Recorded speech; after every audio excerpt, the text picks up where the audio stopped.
全球晶片的产能有8成伫亚洲，其中咱的台积电就占全球晶圆代工将近6成。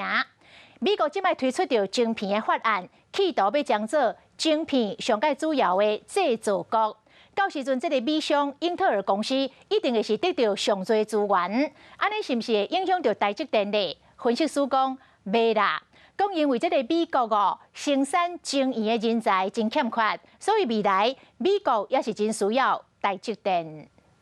细项的亲像手机啊、预录到机械手，甚至是前线作战的 F-35战机，内底晶片一定拢会当看到台湾的马库台积电。全球晶片产能关于8成拢伫咧亚洲，敢若台积电的市占率就占全世界要6成。2020，台积电伫咧美国亚利桑那州设厂投入120亿美金。晶片法案问世后，美国补贴伫咧当地设厂的晶圆厂上悬来到40%，也就是台积电会当得到超48亿美金的补助，加上25%的投资抵减，看起来占大优势。不过国外设厂制造成本、人力同款是一个大问题。是在美国，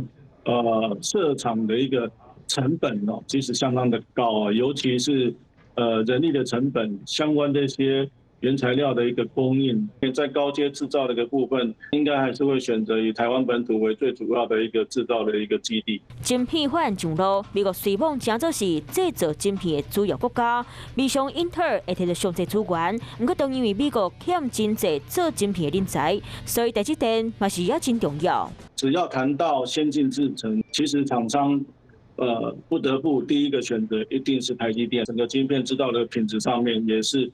远优于三星跟 Intel。美国对中国的晶片战术攻防并进，同时找出和日本、台湾、韩国做组成的4方联盟，来确保零件供应，维持对中国的领先地位。总讲一句，对台积电来讲，法案上路，伫咧美国同款占大优势。有事没事赶紧转开华视，还没有订阅华视的 YouTube 频道吗？赶紧按赞、订阅、开启小铃铛，我们华视 YouTube